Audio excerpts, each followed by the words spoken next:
한국과 인도네시아의 KF-21 16대 수출 추진 이야기가 나오고 있는데요. 앞으로 어떻게 보시나요?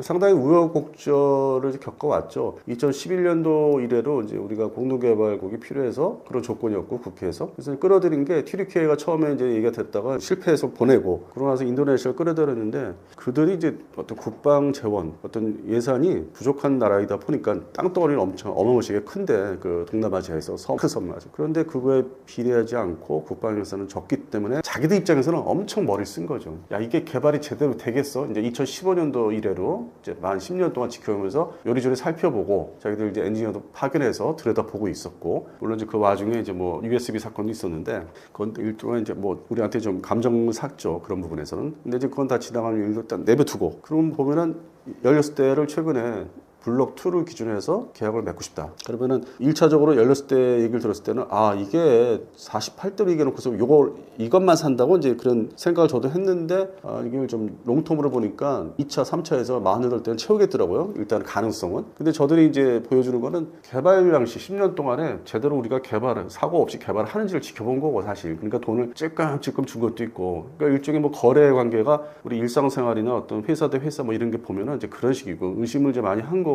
그 다음 단계로 이제 양산 단계로 넘어가니까 야 일단은 요거는 지나왔으니까 그 돈은 따로 이제 개발비에 대한 다 주지를 않았으니까 정산을 하면은 그 다음에 이제 기체를 받아야 되는 만들어야 되는 그 비용을 한 번에 또 줄 수 없으니까 돈이 자기들이 없다 싶으니까 물론 이제 뭐 라팔 전투기 사는 건 또 그쪽에 돈을 배정하고 있으니까 그러다 보니까 이제 열렸을 때 머리 쓴 거죠. 1, 2, 3차까지 이제 쪼개서 사겠다. 근데 이것도 계약은 맺지만은 성능이 블록 2도 이제 개발을 완벽하게 끝내야 되기 때문에 그걸 또 한 2년 이후에 지켜봐야 되니까 그래서 이게 분할 이 구매를 하겠다는 게 상당히 나름대로 머리를 자기들이 쓰는 거예요. 한 번에 다 48대 발주 계약을 안 하고. 그래서 상당히 인도네시아가 없는 돈에서 하여튼 뭐 좋은 무기를 사려고 엄청 머리를 쓰는구나. 그쪽 사람들이 우리가 뭐 이렇게 낮게 볼 그게 아니더라고요. 상당히 하여튼 나름대로 머리를 쓰기 때문에 이거를 일방적인 그냥 무한 비판, 비난보다는 이거를 우리가 손해보지 않으려면 또 이제 양산에 있어서 양산형을 줘야 되니까 기체를 이 부분에서 또 어떻게 우리가 사업 관리를 할지 그게 우리 행정 관료들의 어떤 능력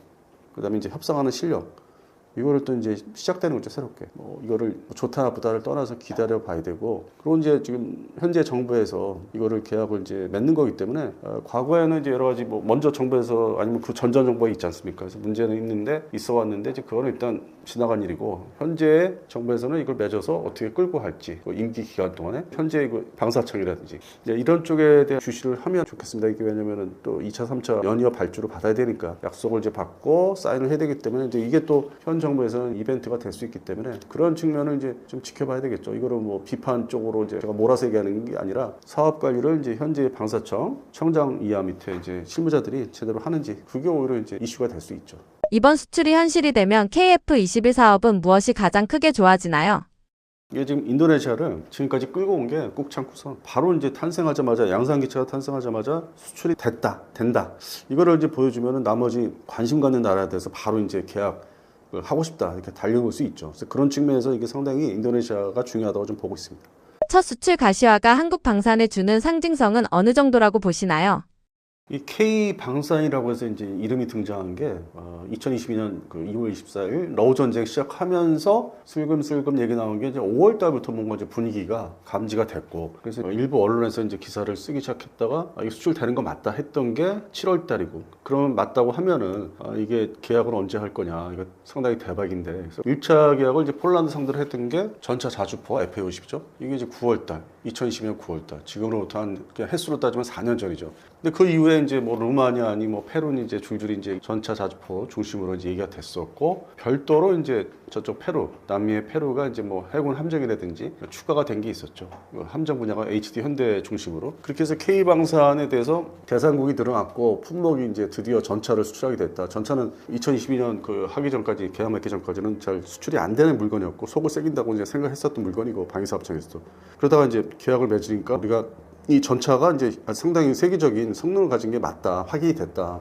폴란드 같은 동유럽 국가에서 전차 예전에 전차 생산국이었어요. 폴란드가 대량으로 T-72 전차 면허 생산이지만은 그런 나라에서 채택하니까 이게 K방산이 완성이 됐다 하는데 이건 이제 시작에 불과한 거죠, 사실은. 지상 장비 중심으로, 화력 중심으로 그 유럽 전선에 맞는 이제 무기 체계로서 가져가게 된 거고, 근데 이제 드론이라는 게 또 이제 새로 이제 개입이 되면서 이 자폭 드론, 채공 드론 이런 게, 그래서 이거는 또 우리가 뭐 수출 품목이 또 없었기 때문에 일단은 뭐 전차 자주포가 공격을 이제 하면서도 이제 그 드론의 공격을 받을 수 있는 물건인데도 불구하고 폴란드는 시간을, 만약에 유사시에 우크라이나가 무너져서 벨라루시하고 러시아가 한꺼번에 쳐들어올 때 시간을 벌기 위해서는 희생이 따르더라도 전차 자주포가 필요하다, 이렇게 된 거거든요. 그래서 이게 K방산의 이제 1차 품목으로서는 자리를 잡았고, 물론 이제 하나 에어로스페이스에서 자주포, K나 자주포는 이제 꾸준히 유럽에서 팔리고 있었고, 뭐 이집트까지 확장을 했고 인도도 들어가고, 그래서 그거는 이제 좀 제일 잘 나가는 이제 어떤 K방산의 물건인데, 이게 좀 세월이 흐르니까 그 상태에서, 물건의 상태에서 다른 K방산 물건들이 있는데 넘어가지 못하는 거죠. 그냥 자주포, 전차 이렇게만 이제 맨날 이렇게 얘기가 되면서, 우리가 이런 방송에서도 아이템 자체가 거기서 뺑뺑 도는, 좀 지루한 게 없잖아 있었고, 특정 업체에 대한 물건만 자꾸 얘기하게 되고, 뭐 주식과 연관해서. 그래서 이제 이거는 우리가 발전을 이제 2030년대에도 K방산이 더 확장을 하려면 이거는 좋은 게 아니다.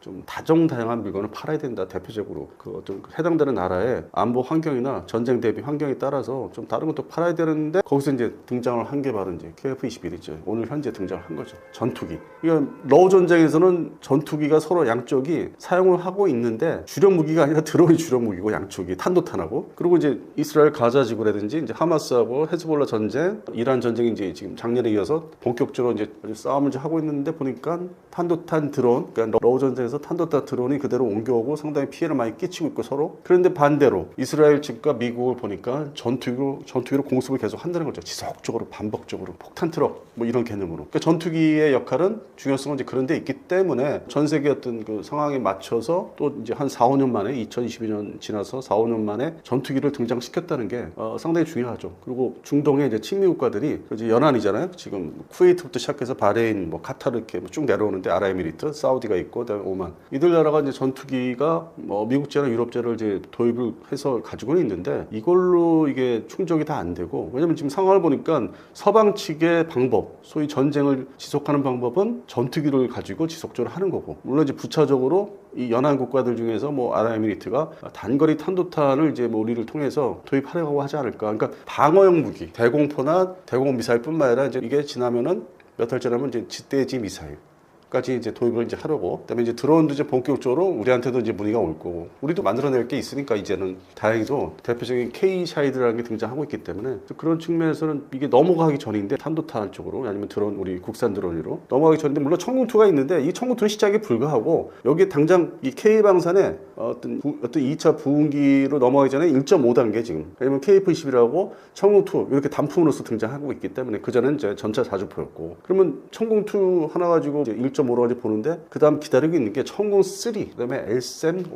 그 다음에 LAMD, 그 다음에 레이저, 청광, 그 다음에 전투기는 본격적인 멀티롤 전투기인 블록2가 나와야 되고, 그건 이제 다가오는 거잖아요. 시간에 맞춰서 개발도 하고 있지만은, 그 시간이라는 건 다가오는 거고, 현재로서는 제시할 수 있는 거, 이게 실전에 투입할 수 있다고 하는 거는 청궁2하고 KF-12의 블록 1이잖아요. 그 전에 이제 자주포 전차는 이제 꾸준히 뭐 여기저기 나가는 거고, 그런 측면에서는 1.5단계로 이제 올려주는 게, 물건 하나 가지고 얘기하기 좀 그렇잖아요. 좀 뭔가 부족한 것 같은데, 청궁2 플러스 KF-21이다. 그러면 이제 1.5단계다. 2단계로 가면은 이제 그게 개량년들, 청궁3, 뭐, 그다음에 KF-12 블록 2, 이게 이제 28년 뒤에 2단계로 이제 올라가는 거고, 바로 이제 세일즈 나갈 수 있는 거고, 이제 물건이 있습니다. 이렇게 내밀 수 있는 거고. 그리고 이제 2030년도 넘어가면은 지금의 이제 LAMD라든지, 그다음에 LSAM-2, 그러니까 이거 더 진보되는 이제 무기들이죠. 마치 이스라엘의 그 다층 방공망처럼 그걸 갖추는 거는 우리 한국군도 갖추고 수출도 할 수 있는 거는 2030년대. 그다음에 KF-21은 기존의 120대 양산이 2032년도에 다 끝나고, 그럼 이제 그 다음 단계로 넘어가야 되겠죠. 스텔스 전투기라든지 장공지2라든지 극초음속 대함미사일이라든지, 그다음에 이 소위 레이저 이거를 이제 조사해서 조준해서 쏘는 청광1이 있으면은 2가 이제 완전히 기동성이 있는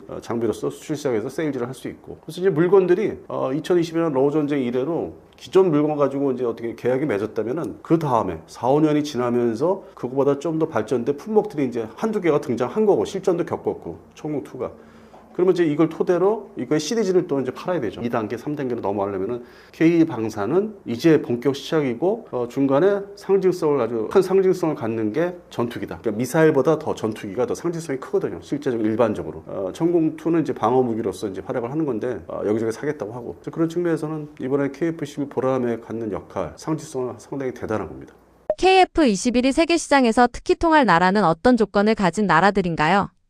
이게 전쟁을 이제 겪고 있는 나라, 진행되고 있는 나라. 뭐 그렇다고 해서 지금 뭐 우크라이나한테 전투기 팔 수 있는 건 아니고 아무래도 중동 시장이겠죠. 중동 시장에서 거의 다 친미 국가가 됐잖아요. 지금 상황이 시리아도 무너지고 시리아도 이제 거의 친미 국가는 아니더라도 옛날 같은 그런 국가는 아니고 뭐 레바논도 뭐 어정쩡한 나라가 돼버렸고 이제 뭐 계속 이스라엘 공습하니까 뭐 공군력이라고 할 수도 없고 이스라엘 시리아도 그렇고 나머지 친미 국가들 전투기를 보유하고 있는 나라들이 이거에 대해서 무기를 많이 사야 되잖아요. 기존 전투기 가지고도 모자란단 말이에요. 특히 사우디아라비아 전투기가 멀티럴 전투기로 다 구성되어 있는 게 아니라 그냥 제공 전투용도 지금 가지고 있거든요. 옛날에 도입한 걸프전 때 도입한 것도 있고 그 전에 도입한 것도 있고 그런 부분이 전부는 아니더라도 이 멀티럴 전투기로 이스라엘 공군처럼 혁신을 해야 되거든요. 그러면 기존에 뭐 타이프 유로파이터 타이프를 더 산다든지 이것보다는 좀 더 이 진화되고 진보된 스텔스에 가까운 세미 스텔스 전투기 디자인 자체가 뭐 다르잖아요. 타이푼 자체하고 다르잖아요. 라파라고 우리는 5세대 전투기에 근접하는 디자인 설계를 했고 그래서 그런 측면에서는 사우디가 이제 이걸 도입할 수밖에 없고 대량 도입은 안 하더라도 상징적으로 뭐 48대라든지 뭐 그 사이로 이제 기존의 F-15 그 이글 전투기, 그러니까 제공 전투를 할 수 있는 요격 전투를 할 수 있는 이거를 이제 대체하는 정도로 이제 도입을 할 수 있고 왜냐하면 그 이후에 F-15 후기형들이 또 많이 갖고 있기 때문에 가장 오래된 F-15 이글 전투기를 대체하는 게 딱 용도에 맞고 쌍발 전투기고 KF-11이 그리고 이제 아랍에미리트가 지금 라파를 이제 받기 시작했는데 이거는 이제 미라지 2000 전투기를 대체하기 위해서 그러면 이거는 프랑스 전투기니까 같은 회사로 대체하는 어떤 DNA 구조가 운영하기가 쉽다는 거죠. 정확하게 조종사 양성할 때도 시간도 단축되고 이제 그런 게 있어요. 안 보이는 게 그러면 F-16 전투기를 이제 EF형 그거를 보유하고 있는데 이게 벌써 20여 년 도입한 거기 때문에 이거의 후속 기체로서는 마땅한 게 뭐가 있을까? 조달하는 시간, 그다음에 성능에 있어서 이거를 좀 이어받을 수 있는 그렇다고 미국한테 스텔스 전투기를 당장 받을 수 있는 것도 아니고 허가도 안 해줬지만은 그래서 아랍에미리트가 그런 측면에서 블록 2 이상을 지금 생각을 하고 있는 거죠. 이렇게 두들겨 맞았는데 집중적으로 이 연안 국가 중에서 아랍에미리트가 이제 미운털이 바뀌어서 기존의 관광이라든지 뭐 도시 건설이라든지 이제 이런 게 감정이 좀 있어요. 이게 이란의 감정을 가져야 어떤 심리적으로 집중적으로 인프라를 때려부시고 이제 미국하고 친하다기보다는 뭐 이렇게 상황에 따라서 친했다가 멀어졌다가 하는 게 이제 아랍에미리트인데 뭐 카타르도 그렇고 근데 이제 미군 기지가 다 주둔하니까 이제 때린다는 명분을 갖지만은 실제는 감정적인 것도 네가 그렇게 제일 잘 나가냐 작은 나라 토호국에 불과한 나라가 합쳐놓은 그래서 작은 나라 개념이니까 심리적으로도 이것부터 때리고 호르무즈 해협도 앞에 있지만은 그 같이 연한 그런 측면에서 복합적으로 때리고 있기 때문에 전투기가 반대로 아랍에미리트도 많이 필요합니다. 새로운 전투기가 지금 공군력이 어떻게 보면 단초래요. 근데 그거를 의지할 수 있는 나라가 유럽보다는 지금은 이제 천공2도 있지만은 대한민국 제품. 그래서 이게 이번에 행사가 오늘 가진 행사가 그런 측면에서는 상당히 중요하고 2단계까지 아니더라도 이제 블록 1이니까 1.5단계의 어떤 K방산의 발전을 오늘 이제 테이프를 끊는 거죠. 그래서 그런 측면에서는 이제 중동 시장 중심이고 이게 전통적으로 아프리카는 수에 제외시키고 남미도 뭐 지금 봐서는 당장 뭐 덤벼들 것 같지는 않고 그래서 이제 결국 핵심 시장은 이제 중동 지역하고 친미국가 두 번째는 이제 동남아시아 인도네시아부터 시작되는 필리핀까지 그런 나라들이 이제 전통적으로 이제 관심을 계속 가질 거고 T-50이나 F-50을 이제 도입을 했기 때문에 그것에 이어지는 어떤 DNA가 이어지는 전투기를 구입할 수밖에 없고 그리고 유럽은 이제 좀 더 봐야 되겠죠. 유럽은 워낙 뭐 나토 국가들은 자기들끼리 똘똘 뭉쳐 있기 때문에 뭐 그런 측면에서는 쉽게 전투기를 왜냐면 3대 전투기가 유럽에 3대 전투기 있지 않습니까? 그래서 거기서 해결을 많이 했기 때문에 유럽 국가들은 좀 더 지켜봐야 되지 않을까. 물론 이제 북유럽이 있고 뭐 남유럽이 있고 동유럽이 있는데 또 그들 나름대로 계산하는 방법이 복잡하기 때문에 현재로서는 동남아시아는 이제 시장 첫 번째 시장이지만은 배량 물량은 예상하기 어렵고 그래서 중동 시장을 최소한 뭐 48대 이상으로 발주받을 수 있는 가능성이 있는 게 중동 시장 친미 국가들을 좀 보고 있습니다. 거기에 이제 북아프리카의 이집트, 모로코까지 볼 수 있고 F-12 전투기를 같은 레벨에서 물론 이제 진보된 성능이지만은 같은 그 미디엄 하이급에서 대체할 전투기 찾다 보면은 결국 모로코까지 포함을 시켜야 된다. F-16 운영국이니까 이집트도 마찬가지죠. 그런 측면에서는 당분간 2단계로 올라가는 그 과정에 있어서 뭐 좋은 재료가 된다. 수출 품목에 있어서. 그 오늘 그래서 이제 하나의 K방산의 한 2022년 이후에 한 만 5년 만에 한 단계 더 올라가는 뭐 0.5단계로도 되고 이런 측면에서는 이게 이제 앞으로 K방산의 발전 전망이 지금 밝아지는 거죠. 수출 기대감이 커져도 끝까지 조심해서 봐야 할 변수는 무엇인가요?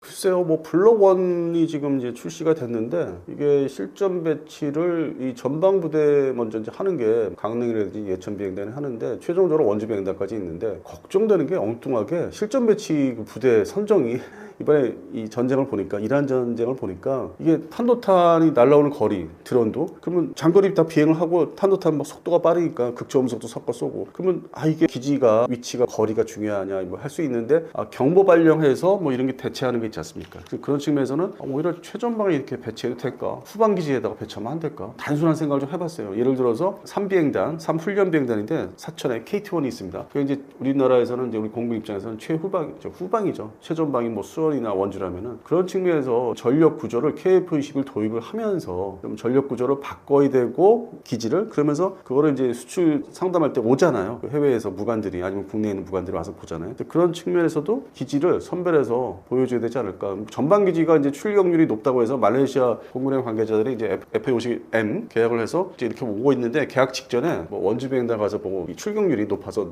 놀랬다고 하는데 그런 측면도 있고 그래서 좀 혼재된 전쟁 대비 이 부대 전체 이거를 바꿔야 되는 거 위치를 그러면서 이 수출 세일할 때 외국의 무관단이라든지 뭐 해당되는 국방부 관계자들이 올 때 보여주는 그런 기지 상태 이게 좀 더 혼합이 돼야 되지 않을까. 그래서 지금 현재 연구를 이제 그런 측면에서 이제 시작을 했다는 얘기는 들었어요. 그런 오랜만에 이 KF-21 보라매 전투기 도입을 국산 전투기가 처음으로 이제 도입이 되면서 그 정권은 이제 면허 생산인 현재 절반의 성공이었으니까 그래서 이게 여러 가지로 수출 상담이라든지 뭐 기지를 개방해서 뭐 훈련 상태 뭐 출격률 이거 보여주는 거는 또 전방 기지보다는 후방에서도 할 수 있지 않나. 이 수출 기대감이 커지는 데 있어서 좀 이게 뭔가 혁신을 좀 바꿔야 되는 상황. 그러니까 단지 출고식 양산형 출고식에 대해서 행사를 끝나지 말고 이 부대 배치도 물론 기존 결정된 강릉 비행단위로 돼 있는데 뭐 경납보다 새로 건설하고 근데 후방 기지에 대한 것도 지금 뭐 좀 사천 기지에 뭐 배치하는 것도 어떨까. 물론 이게 세일즈하는 데서 직접적인 영향은 없는데 좀 더 이게 여러 가지 측면을 생각해야 되지 않을까. 그래서 좀 복잡하게 생각을 한번 해봤어요. 이런 측면에서 수출 기대감이라는 거는 뭐 그 앞에 답변에서 말씀드린 거고 기대가 이제 중동 지역으로 이제 커지고 있다. 근데 국내 이제 운영하는 부분 이거 지금 이게 정답인가? 미사일 탄도탄전인데 드론전이나 그런 측면의 어떤 방공 방어 측면도 이제 이게 좀 연계를 해서 생각을 해봤습니다. 요즘 하르그섬과 호르무즈 이야기가 계속 나옵니다. 미국과 중동에게 어떤 의미가 있는 곳인가요?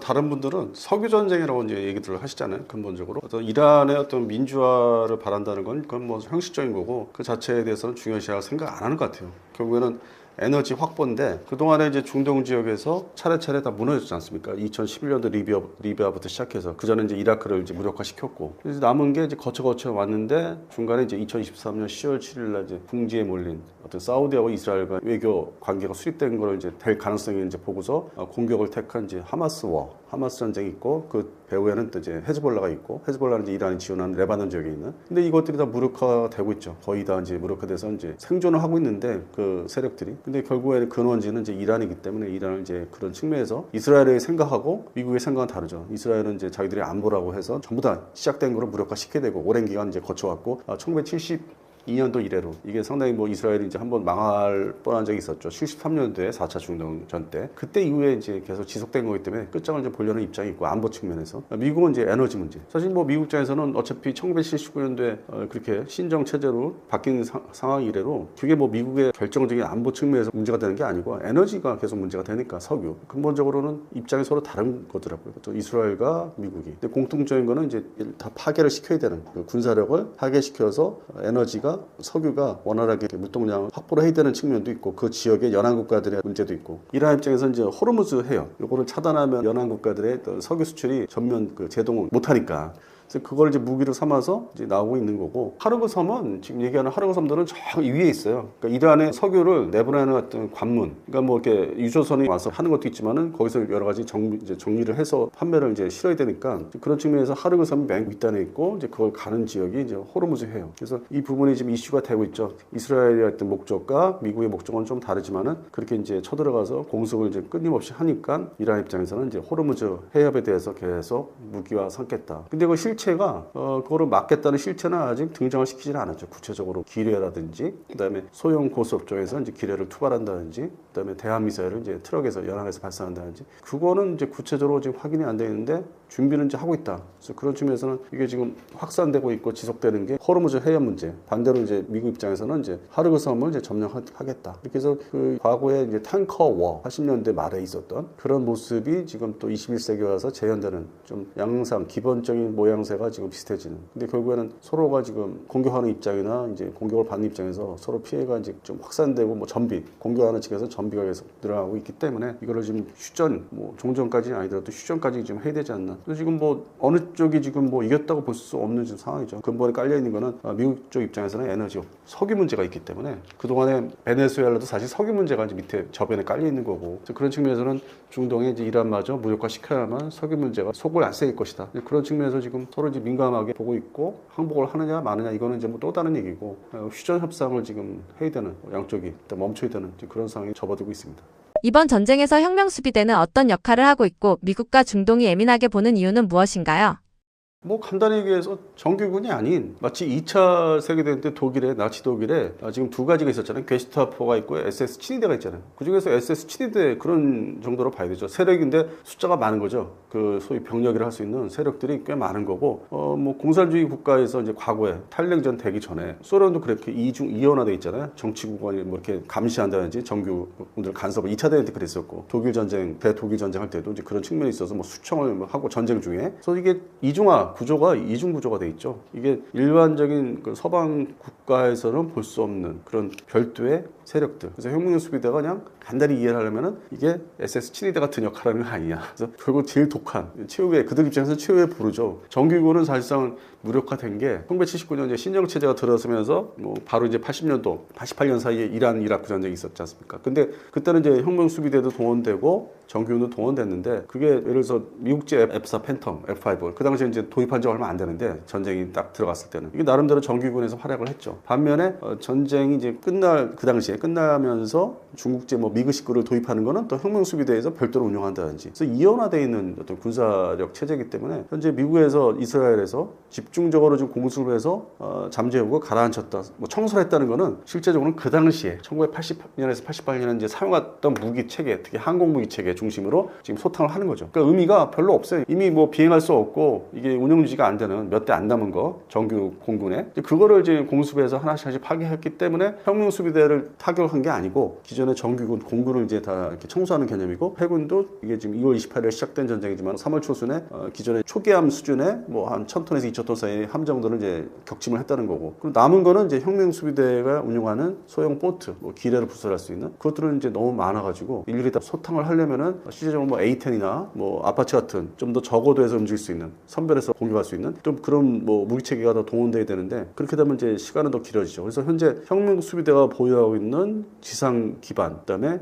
항구에서 정박하고 있는 아니면 동굴에 숨겨놓은 그런 소형 함정들은 지금 아직 많이 남아있기 때문에 그래서 결국에는 혁명 수비대하고 이제 싸우는 모양새가 됐죠. 정규군이 아닌 정규군은 유명무실해졌고 그리고 최종적으로는 이란 공군과 해군을 이제 함정들을 무력화시켜서 혁명 수비대가 남아있는데 최종적으로 이제 이게 지상전을 갔을 경우에 그러니까 지금 하르그 섬이나 이런 지역의 섬을 탈취하고 반격을 하고 이제 그런 상황이 아니라 이라크하고 이렇게 이어진 지역에서 만약에 현재 예상치 못한 지상전이 이제 격돌이 되면은 과거에 사담 후세인 살했을 때 같이 그 이라크 지역에서 뭐 쳐들어간다면은 지상전 순수한 일반적인 지상전이죠. 그 전력도 또 남아 있죠. 이란의 정규군, 육군은 또 별도로 지금 보존이 돼 있는 거죠. 전차 이거 보유하고 있는 전차를 일일이 다 파괴하려면 시간 엄청 걸리거든요. 그 화력도 공중 화력도 뭐 이 전투기 지금에 배치해 놓은 거 가지고는 어림도 없고 걸프전 때 보면은 엄청난 그 항공 전력이 투입돼서 이라크군의 어떤 지상군의 전차를 이제 소탕을 한다든지 이제 과거의 사례를 보면은 지금은 뭐 이런 혁명 수비대 포함해서 이란군의 전력을 그냥 한 절반 정도 그냥 뭐 이렇게 무장들 무기들 지상에 어떻게 방치해 놓은 것들 아니면 고장 나서 이렇게 올려놓은 거예요. 그게 가동되는 것들이 실제는 아니고 그래서 저는 이번에 미국과 이스라엘이 정밀 타격하는 거 보고서 옛날 같은 그런 무조건 믿는 게 아니라 저거에 가짜도 섞여 있고 고장 난 거 방치해 놓은 건데 그걸 때려 부시네 의미 없는 거를 이게 소위 정밀 폭탄을 소모하네 이제 그런 생각이 좀 많이 들었어요. 그러니까 옛날 같지 않다는 거. 그런 측면에서 혁명 수비대는 계속 자기들의 결사항전 역할을 계속 이제 하는 그런 입장이고 전력들이 남아 있을 것이다. 그래서 이게 좀 더 전쟁이 이어지면은 계속 지속되면은 어느 한쪽이 유리한 건 아니라고.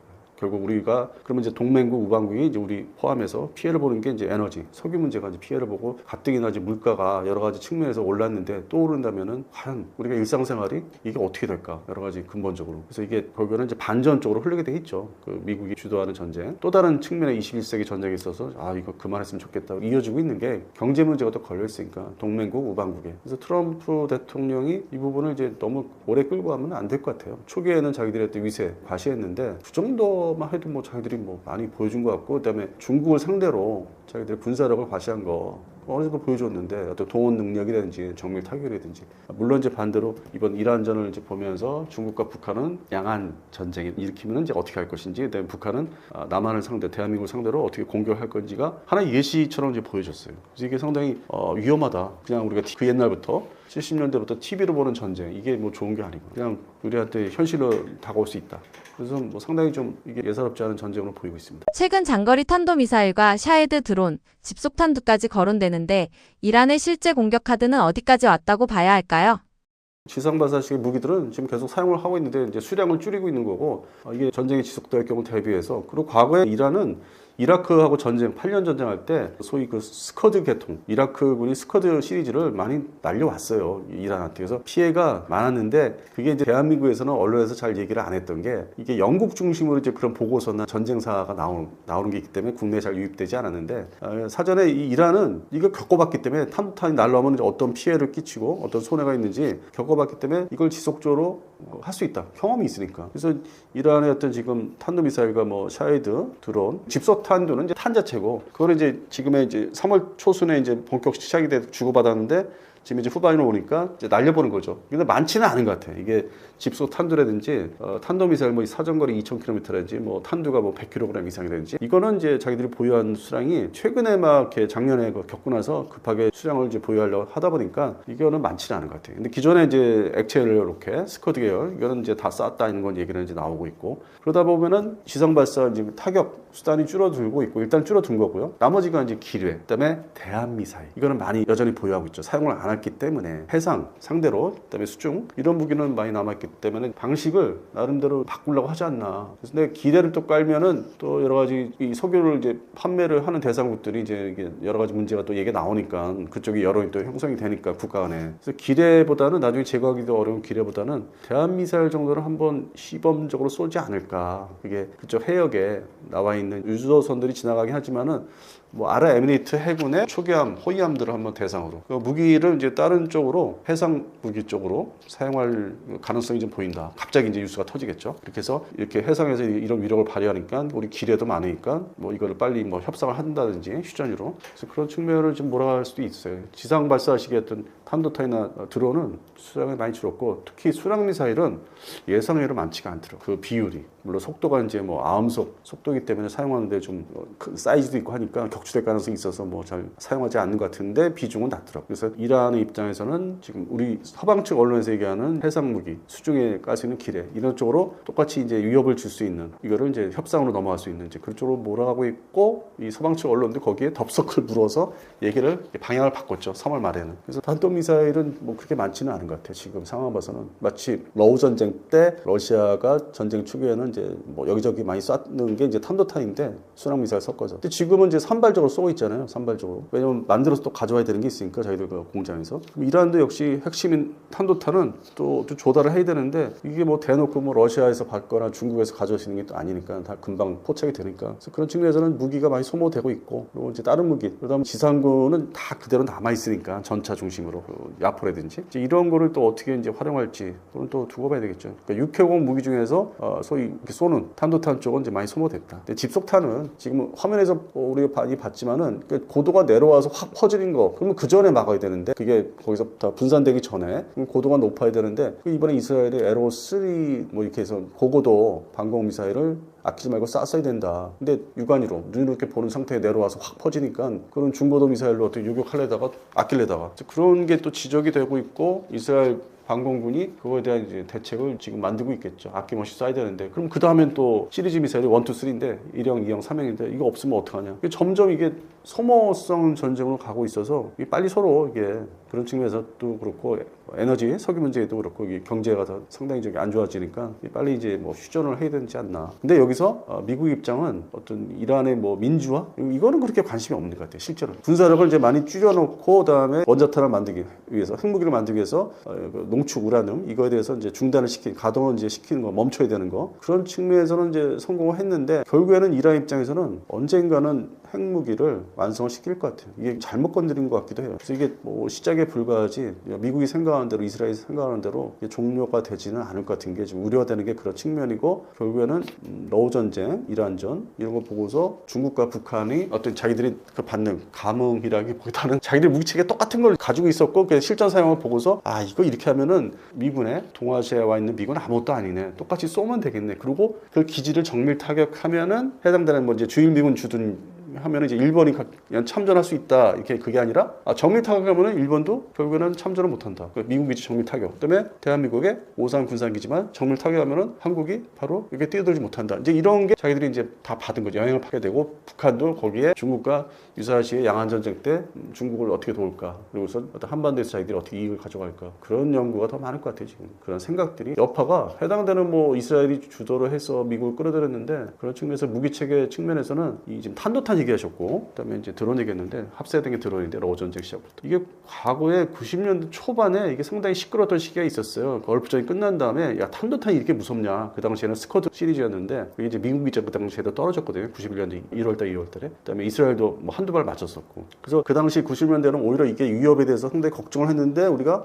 2000년대 들어서면서 다 잊어버렸어요. 그리고 대테러 전쟁, 비정규전 중심으로 흘러가다 보니까 20년 동안 근데 이게 잊고 살았는데 결국에는 현실로 저쪽에서 중동 지역에서 이제 현실로 등장했는데 본격적으로 그러면 결국에는 이제 동부아시아, 동아시아 이게 이제 우리의 현실이 될 수 있다. 그러니까 우려가 되는 게 탄도탄전이라는 게 최초의 나치 독일이 V1 순항 미사일 V2를 써서 영국 런던 중심으로 많이 파괴해서 피해자가 많았는데 이게 지상군이 그 당시에 노르만디 상륙해서 지상군이 막 속돌리면서 패튼 장군이라든지 막 들어갔잖아요. 그러니까 그런 위협을 근본적으로 제거하려고 지상군이 본격적으로 막 달려간 거거든요. 뭐 벨기에 지역이라든지 네덜란드, 그다음에 독일 본토라든지. 그래서 근본적으로 V1, V2를 제거를 한 거는 이제 그렇게 전쟁이 끝났고, 그다음에 기술이 이제 확산이 됐고 소련과 미국으로. 그로부터 1960년대 뭐 3차 중동전 1967년도인데 정밀 미사일들이 공대지 미사일이라든지 그런 것들이 이제 일부 사용이 됐었어요. 이게 어떤 피해를 줄 수 있다고 사실 상당히 극히 제한적으로 모습이 있었는데 이게 이제 결국 1980년, 88년에 이제 이란, 이라크가 서로 주고받은 탄도탄전이 이제 이렇게 거의 80년 만에 아주 본격적으로 등장한 거. 그래서 이런 부분이 역사적으로 항상 이게 잠재하고 있었다는 거. 우리가 보통 ICBM만 얘기했었는데 그건 이제 미국의 어떤 그런 문제고. 그래서 이번에 또 시사하는 게 이 이란의 탄도탄 이게 되게 상당히 한반도에 현실적으로 적용이 될 수 있다. 걱정되는 게 이제 그런 부분이에요. 그래서 빨리 종전까지 못해도 휴전을 빨리 해야 되지 않을까. 그렇게 보고 있습니다. 미국의 개입 수위가 더 높아지면 이란은 어떤 카드로 쓸 가능성이 클까요? 반대로 가장 아픈 급소는 어디라고 보시나요? 그리고 뭐 근본적으로 에너지 지금 석유 쪽을 다 건드릴 수 그러니까 계속 지속적으로 아랍에미리트에 또 추가로 쏘고 뭐 카타르뿐만 아니라 그 연안 국가들 쿠웨이트부터 해서 그걸 이제 과거에 지금 이란은 이라크를 상대로 해봤기 때문에 그쪽으로 계속 집중하지 않을까. 그래서 뭐 미사일을 여러 가지 종류가 이제 뭐 있을 거 아닙니까. 최신형 미사일도 있지만 개발한 게 또 그중에서 보관하고 있는 거 정밀 탄착이 안 돼도 주변에 떨어지게 하면 되니까 피해를 이제 유발할 수 있기 때문에 그다음에 이제 가장 손쉬운 이제 드론을 계속 날리지 않을까. 이게 지속되면은 이제 그러면서 호르무즈 해협도 문제도 이제 계속 나오고 있고 이게 지금 소모전이 계속 지속될 것 같은데 그 보유하고 있는 양 자체가 상당히 뭐 많지 않나. 그래서 지금 아껴 쓰고 있다. 그래서 그런 측면에서는 지속되는 게 산발적으로 에너지 석유 어떤 인프라를 다 파괴를 한 쪽으로 가지 않을까. 그래서 이게 미국 입장에서도 이게 좀 전비 문제도 있는데 이제 빨리 가라앉혀야 돼요. 지금 이게 자기들이 실력 위력을 보여줬는 거에서 그냥 딱 멈추고 협상으로 들어가서 휴전을 지금 최소한 해야 되지 않을까. 그러니까 지속적으로 이제 무기를 창고에서 탈탈 털어서 쓰지 않을까 싶어요. 최종적으로 남는 거는 앞서 말씀드린 대로 이제 지상군 전력은 남아 있으니까.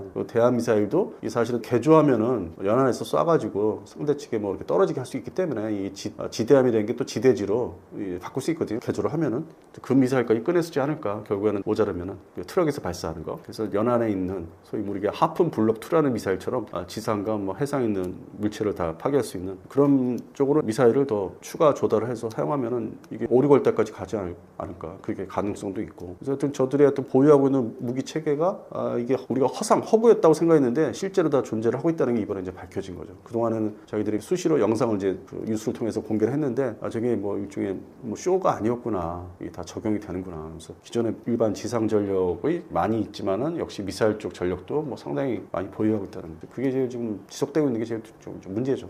하르그 섬이나 호르무즈가 흔들리면 중동 전쟁은 어디까지 커질 수 있고 한반도에는 어떤 영향이 있는 건가요? 가장 중요한 게 뭐 일상생활이 다 저기죠. 옛날 70년대 같이 다시 돌아가는 거죠. 70년대 석유 이제 두 차례 파동 때문에 뭐 차량 뭐 오부제 뭐 이런 것도 했었고 그래서 저는 기억을 하는데 상당히 불편했죠. 뭐 나라가 뭐 70년대 뭐가 이렇게 사회 인프라가 발전된 것도 아닌데 교통 수단이 이제 뭐 택시라든지 버스 그 당시 지하철보다는 이제 버스가 중심이었는데 지금도 이제 또 버스가 일정 부분 이런 자동차들이 지하철도 간접적으로 전력을 또 만들어내야 되니까 그런 측면에서는 이게 석유 파동이 또 21세기 중반에 와서 또 겪는구나. 결국은 서방 측의 일상생활이 다 이제 무너지고 가격이 다 오르기 때문에 살기가 어려워지는 거. 그래서 그런 부분에서는 이게 처음에 베네수엘라 때나 베네수엘라 가서 이렇게 딱 데리고 나올 때 납치하는 이제 미군이 특수전부대가 그때 하고 그다음에 결국에는 2월 28일 개전할 때 초기 3월달 초순까지는 군사 분야에서 이렇게 이거를 이제 지켜보고 평가하는 입장에서는 미군이 좀 살아있네, 뭐 실력이 살아있네까지는 좋았는데 그 다음에 이게 지속되고 3월 10월 지나면서부터는 이제 에너지, 석유 문제로 넘어가니까 아유 좀 빨리 좀 이거를 종교를 졌으면 좋겠다. 그리고 이제 이란 민간인들도 많이 희생이 되니까 상대적으로 그러니까 민간인들은 또 죄가 없으니까 그래서 이거를 어떻게 하는지 좀 마무리 져야 되는데 자꾸 석유 문제가 근본적인 이유라고 하니까 뭐 미국의 어떤 그 재계들 그쪽 바탕에서 나오는 이제 해설 기사들을 보면은 근본적으로 석유 문제를 완결 지려고 한다. 베네수엘라도 그런 측면에서 이제 들어간 거다. 근데 이제 베네수엘라 저는 뭐 방송에서 말씀드렸다시피 중남미는 자기들 앞마당이고 어떤 그 혼혈아라든지 뭐 이렇게 여러 가지 섞여 살기로 있지만은 성향이 그렇게 어떤 미국의 상대로 끝끝내 뭐 독점같이 이렇게 하는 게 또 아니었고 중남미 사람들이. 근데 반면에 중동 사람들은 이제 막 끝장을 이제 보는 게 있잖아요. 그런 성향도 좀 있는 것 같고 해서 이렇게 쉽게 끝나지 않을 것 같다는 게 오히려 걱정이죠. 지금 이게 어떻게 해서 반대로 서로 주고 받아야 되는데 그래야만 또 한반도가 군사 안보 측면에서 양안 문제라든지 한반도가 미군의 전력이 여기서 빠져나가는 걸 방지하려면은 빨리 거기 문제가 끝나야 돼요. 중동 문제가. 그러면은 우리가 이제 뭐 유럽의 나토 또 중요하고 한반도, 대만 문제 있잖아요. 중동에 이제 미군이 묶여 있잖아요. 그리고 예상외로 연안들, 사우디아라비아 이렇게 반대해서 쭉 나라별로 친미 국가들인데 다 미군들이 들어가 있어요. 그게 1991년 걸프전 이래로 하나씩 들어가 있는 거죠. 그 당시에는 이라크를 이제 2003년도에 다 잠재우고 나서 철수를 또 하지도 않은 게 그다음 이제 이란을 생각한 거예요. 그럼 근본적으로 이란 입장에서도 이 앞에 있는 뭐 미군들, 기지들, 자기들의 우방 동맹국에 이게 이제 눈에 가실 거고 반대로 이제 이스라엘과 미국에서는 안보 측면에서는 이제 핵무기 개발을 그 우라늄 그 재료를 다 반출을 시켜서 가져나와서 이제 만들지 못하게 하는 거. 그러니까 서로 이제 말씀드린 그 요지가 서로 교환을 사실 해야 돼요. 그들이 주장하는 연안에 있는 미군 기지다 폐쇄하고 철수해라. 대신 핵 우라늄 농축한 거 주겠다. 개발을 중단하겠다. 그렇게 해서 하면은 이게 좀 정리가 될 가능성이 있는데 과연 뭐 미국 쪽이나 이란 쪽이 이게 서로 수평선을 달리고 있으니까 이걸 좀 부정적인 측면에서 보고 있는데 또 원하는 건지 그렇게 서로 주고받아야 되지 않을까. 나토 쪽이나 러시아 그다음에 여기에 중국 이 때문에 북한 그런 측면에서 우리가 안보가 좀 불안해지는 건 맞아요. 그쪽이 과거에 1973년도 4차 중동전 이래로 두 가지 문제가 있었던 게 이쪽의 안보가 좀 불안해지고 석유 파동이 생겼다는 거. 그게 뭐 50여 년 동안 지금 60년 가까이 계속 지속되는 게 이게 종집을 찍어야 되는데 이게 지금 이스라엘 입장에서는 종집을 찍을 때가 정리할 때가 됐다고 이제 그렇게 해서 공습을 하고 있는데 또 우리 대한민국 입장에서는 정말 지긋지긋하다. 결국에는 70년대에 겪었던 석유 파동이 어떤 형태로지 또 오고 반면에 한반도에서 뭐 주한미군을 빼돌렸네 뭐 차출했네 이거 계속 끊임없이 뭐 중동 문제 때문에 그날 이후로 1973년 이후로 그래서 중동 문제 때문에 우리는 계속 불안하게 살아야 되고 그래서 근본적으로 뭐 역사적으로 이게 바뀐 게 뭐가 있는지 그런 생각이 제가 지금 들고 있습니다. 오늘 공개되는 KF-21 양산 1호기 출고 행사는 왜 한국 방산 역사에서 상징적인 장면인가요?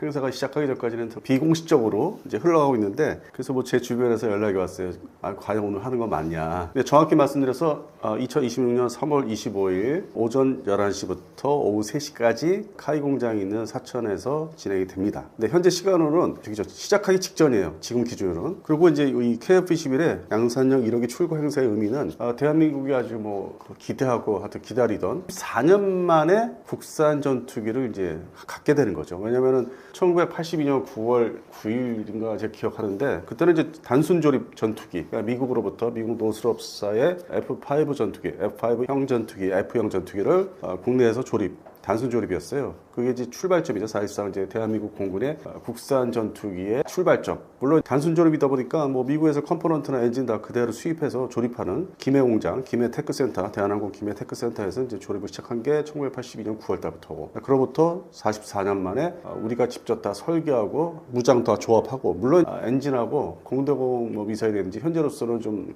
뭐 미국산하고 유럽산이 이제 이렇게 합쳐지는 형태인데, 일단 그런 예외적인 부분 제외하고도 국산 전투기라고 부를 수 있는 KF-11의 최초 실전 배치형 전투기가 이제 탄생한 거고, 오늘로써. 그 전에는 그러면 FA-50은 뭐냐? 이거는 이제 미국과 공동 개발한 경전투기, 경공격기, 그러니까 완벽하지 않은 이 분야에서, 전투기 분야에서 절반, 50%의 뭐 성공이라고 할 수 있는 그런 정도의 전 세계적으로 시장에 내놓기는 있지만은, 그런 측면에서는 100%의 완벽한 성공이라고 할 수는 없고, 그래서 그 이후에 이제 KF-11이 국산 전투기로서 이제 등극을 하게 된 거고, 이게 이제 블록 1, 블록 2 이런 개념으로 쭉 진행이 될 예정인데, 쪽에 옛날 미국식이었던 그 기호, 알파벳 숫자를 붙인다면은 A형, B형, C형까지 바라볼 수 있는, 되게 이제 미 공군, 미 해군 전투기들이 이제 C형까지는 이제 완벽하지 않았는데 그런 단계고, 블록 2라고 하면은 다목적, 멀티롤, MRF라고 할 수 있는 다목적 전투기로서 진화를 하는 건데, 이게 보통 이제 미국으로 기준하면 E형 이렇게 되는 거죠. 그래서 그런 측면에서는 이제 본격적으로 전투기 생산국이자 또 이제 수출할 수 있는, 수출을 이제 노릴 수 있는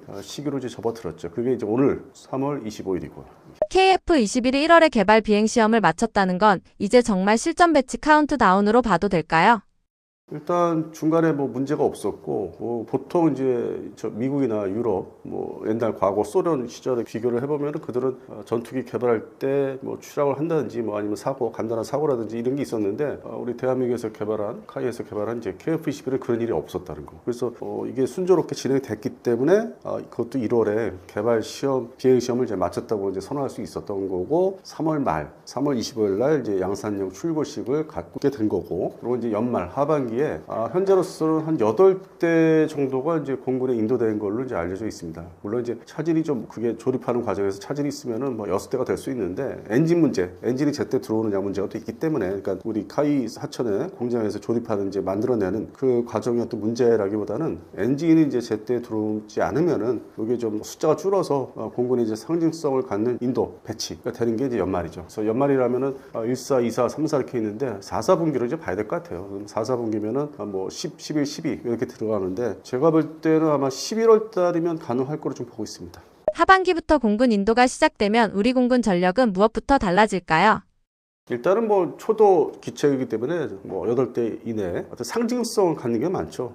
전 세계 전투기 개발국에 이제 합류를 하는 그런 상징성, 그리고 아시아 국가에서 이런 제대로 된 디자인도 독창적으로 제대로 된 전투기를 개발한 나라가 시기상을 보면은 이제 대만의 IDF 일단 디자인 자체가, 그다음에 이제 중국제 전투기들, 그리고 이제 일본은 이제 F2라는 게 있는데 F1도 있었고, 이제 그런 순서상 어떤 시기상을 보면은 우리가 이제 순수 국산 전투기로서 4번째에 들어가고, 인도 같은 경우는 좀 실패한 게 많고 실전 배치가 좀 지지부진하고, 그래서 이제 그런 게 시기상으로 나눠주면은 서남아시아, 그러니까 인도가 서남아시아 들어가기 때문에 거기서부터 시작해서 일본까지 이렇게 쫙 펼쳐보면은 우리가 이제 5번째에 이제 아주 본격적인 전투기 개발 생산국이 되는 거죠. 근데 이제 시기가 그게 뭐 70년대냐 80년대냐 그런 역사적인 시기가 있기 때문에 우리는 좀 늦게 합류를 한 거고, 이게 뭐 늦게 합류를 했다지만은 그 완성도나 성능에 있어서는 아주 뭐 상당히 진보적인, 좀 더 독창적이고, 그런 측면에서는 좀 뒤늦게 한 게 뭐 오히려 날 수도 있다. 기술의 어떤 진화, 진보 때문에 그걸 흡수해서 우리가 무사히 안전하게 개발해서 실전 배치 들어가는 거. 근데 이제 공군 전력에 있어서는 그럼에도 불구하고 이제 이게 부대 편제, 대수 문제가 있기 때문에 아마 이제 뭐 1차분 40대, 20대에서 40대가 들어와야만, 그래야만 이제 부대 편제나 이제 전투 종류가 이제 바뀌는 거고, 현재로서는